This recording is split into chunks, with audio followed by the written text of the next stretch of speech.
पूर्णमदः पूर्णमिदं पूर्णात् पूर्णमुदच्यते पूर्णस्य पूर्णमादाय पूर्णमेवावशिष्यते। ॐ शान्तिः शान्तिः शान्तिः। ॐ ईशावास्यमिदगुं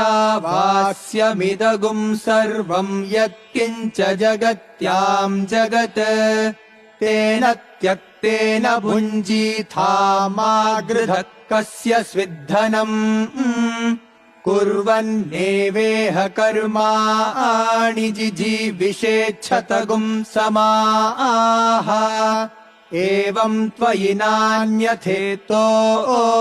न कर्म लिप्यते नरे असुर्यानामते लोका अन्धेन तमसावृताः तागुस्ते प्रेत्याभिगच्छन्ति ये केचात्महनो जनाः।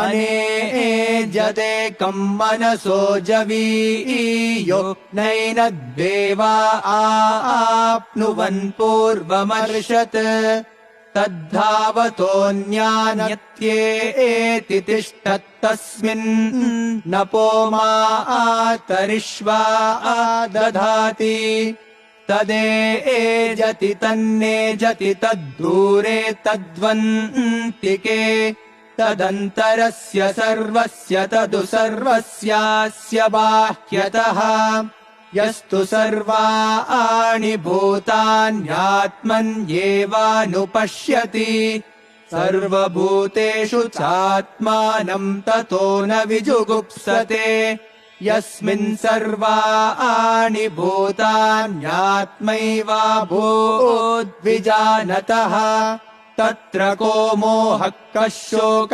एकत्वमनुपश्यतः सपर्यगाच्छुक्रमकायमव्रणमस्नाविरगुं शुद्धमपापविद्धम् कविर्मनीषी परिभूः स्वयम्भूर्याथा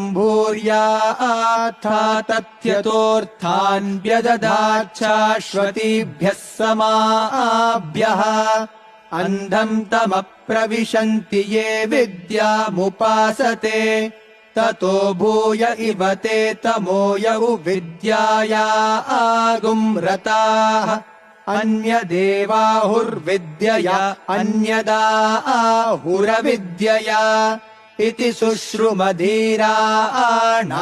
येनस्तद्विचचक्षिरे विद्यां च यस्तद्वेदोभयगुं सः अविद्यया मृत्युं तीर्त्वा विद्ययामृतमश्नुते अन्धम् तमप्रविशन्ति ये सम्भूतिमुपासते ततो भूय इव ते तमो यौ सम्भूत्यागुम्रताः अन्यदेवाहुः सम्भवादन्यदाहुरसम्भवात् इति शुश्रुमधीराणां येनस्तद्विचचक्षिरे सम्भूतिम् च विनाशम् च यस्तद्वेदोभयगुं सः विनाशेन मृत्युम् तीर्त्वा सम्भूत्यामृतमश्नुते हिरण्मयेन पात्रेण सत्यस्यापि हितम् मुखम् तत्त्वम् पूषन्नपावृणु सत्यधर्माय दृष्टये पूषन्नेकर्षेयमसूर्य प्राजापत्यव्योहरस्मिन् समोहते जो यत्ते रूपम् कल्याणतमम् तत्ते पश्यामि योऽसावसौ पुरुषः सोऽहमस्मि वायुरनिलममृतमथेदम् भस्मान्तगुं शरीरम् ॐ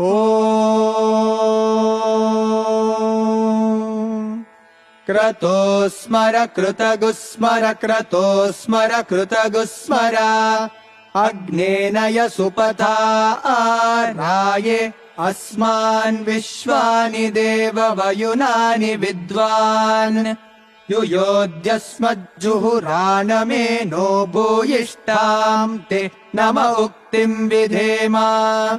ॐ पूर्णमदः पूर्णमिदम् पूर्णात् पूर्णमुदच्यते पूर्णस्य पूर्णमादाय पूर्णमेवावशिष्यते। ॐ शान्तिः शान्तिः शान्तिः।